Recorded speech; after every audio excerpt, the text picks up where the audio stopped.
so in this next video, we're once again going to be talking about inverse functions, but in this case, we're making it a little trickier. We're spicing things up. So before, in my last video, we went over linear functions and finding the inverse of a linear function. Pretty simple. Now we're making it a little trickier, like I said. We're taking a radical function. So f of x equals the square root of 2x plus 1 minus 2. And for these problems, you could verify your solution using the same method as I did in the last video. I'm not going to do it here because it would take a long time. So finding the inverse of this radical function is pretty much, you're doing the same thing. So we're changing f of x to y, so y equals the square root of 2x plus 1 minus 2. But once again, flipping x and y. So x equals the square root of 2y plus 1 minus 2. Now, this is a part where I see a lot of mistakes. It's just such a simple mistake. Please do not make it. This negative 2 right here is outside of the square root. It is not a part of the square root. So before we square both sides, we need to move this negative 2 to the left side. And how we do that is we add 2 to both sides. So these cancel out. We're left with x plus 2 equals the square root of 2y plus 1. Now we can square both sides. Now we square both sides. The square root here cancels with the square here. And then x plus 2 squared. To do that, I'm just going to make a little box to the side. So x plus 2 squared, we have x plus 2, x plus 2, so we have x squared, 2x, 2x, 4. So take this all out. This tells us on the left side we have x squared plus 4x plus 4. And on the right side, we're just left with 2y plus 1.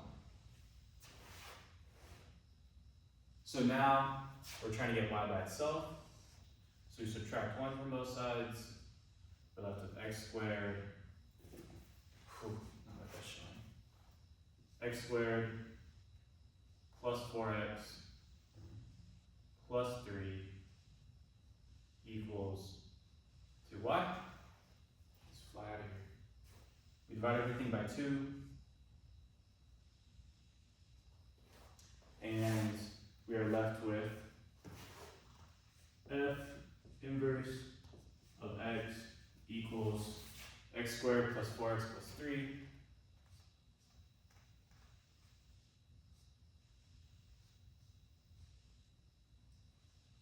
all over 2.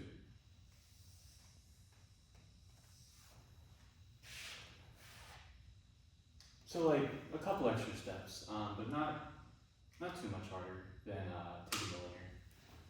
Okay. So now we're just going to have to kind of trust that, hey, that's our inverse. We're not going to verify it. Because like I said, we'd be here for a while.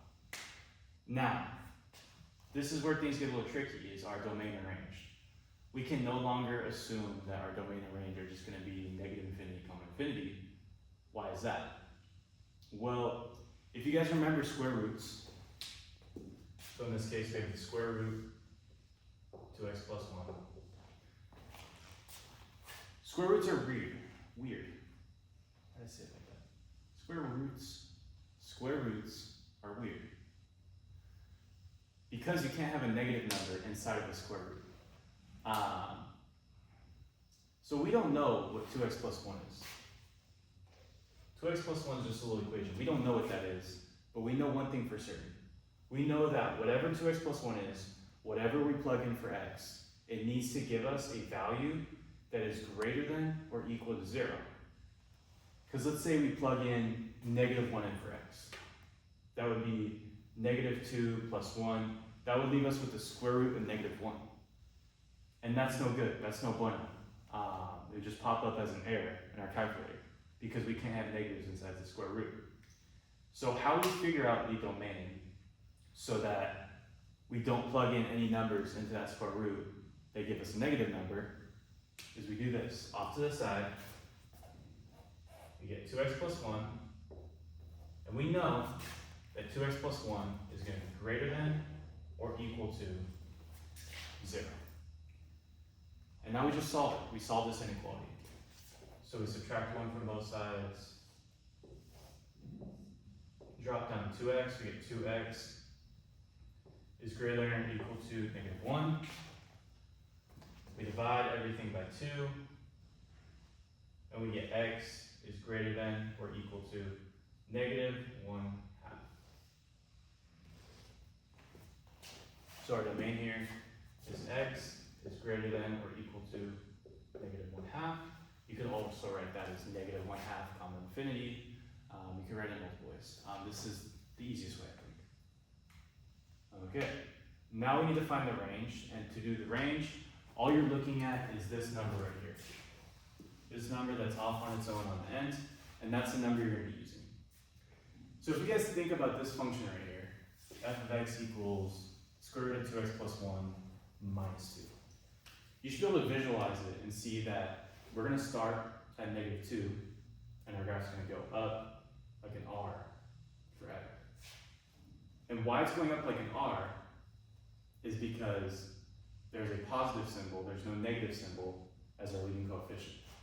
We do not have a negative leading coefficient, so our graph's going to look like an R.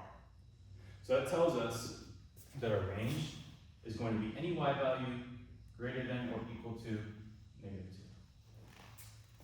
2. If this were a negative leading coefficient, so let's say we had negative 2 times the square root of 2x plus 1, then our graph would start at negative 2 and it would go down like this, and our range would be y is less than or equal to negative 2. But in this case, since it's positive, we're going up. It's going to be y is greater than or equal to negative 2.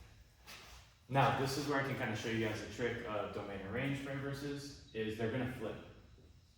So what was once our domain and our regular function is going to become the range of our inverse function. What was the range of our regular function becomes the domain of the inverse function.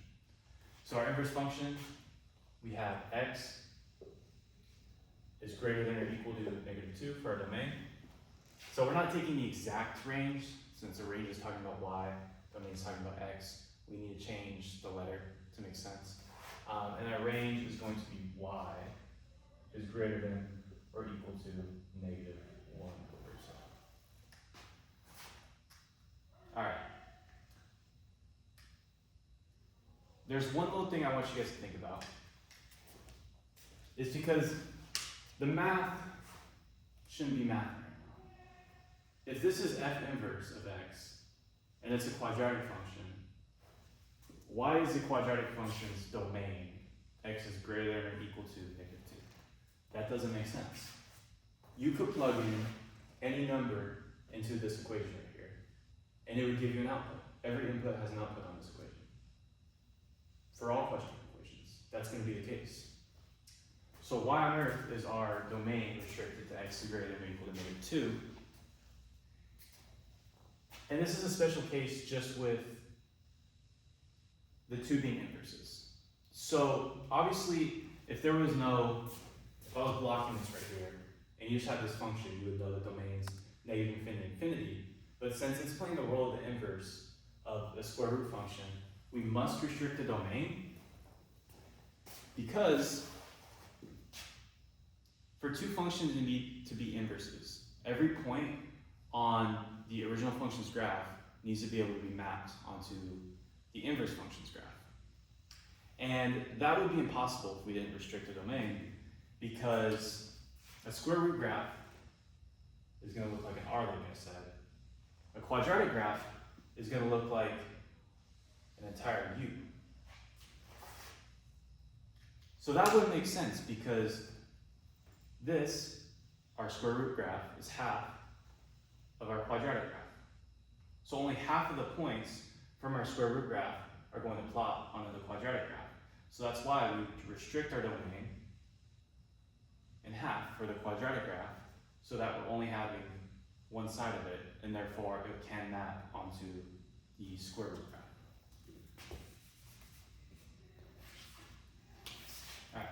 Alright, and then once again to graph, you guys can do this in whatever way you want. It doesn't matter to me. This is how I'm going to do it, is once again by just taking coordinates and applying those coordinates on the graph. But there's multiple ways you can do this. It's up to you. So what I do is I start off with the first point and the domain for each of these functions. So for f of x, the first point in the domain is -1/2. So I put -1/2 as my first point. And I'm doing 3 points for both graphs. First point in the domain for the inverse is -2.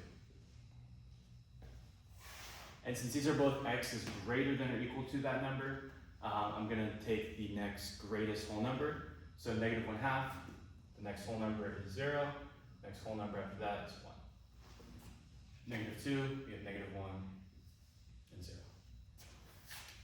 And then you're just plugging these points into each function. So you're plugging these 3 points into f of x, these 3 points into f inverse of x, and then you're graphing them. I don't feel like graphing them. That's going to take too long. You guys can kind of see that on your own. So you're just plugging these points into this graph, these points, and this function. They'll give you y values when you do that. You put them on your graph. Just rely on the calculator here. Just one note, just you need to remember with the domain, I know sometimes we're used to putting arrows on both sides of our graphs. This f of x graph starts at -1/2. Let's say this is -1/2 right here. F of x starts somewhere on here, or actually no, it starts at -2. It never goes any further to the left than this. So it will go up like this, but it's not going anywhere to the left. And then the same thing applies to our inverse graph. So our inverse graph, it starts at -2. And it will have a point, let's see. I think it did -4. Somewhere down here. And it starts wherever that is. And it never goes to the left of -2. It's going to go to the right forever, since its domain is x is greater than or equal to -2, and it never goes to the left of that point. Alright, I know it's a lot. Hopefully it didn't kill your brains.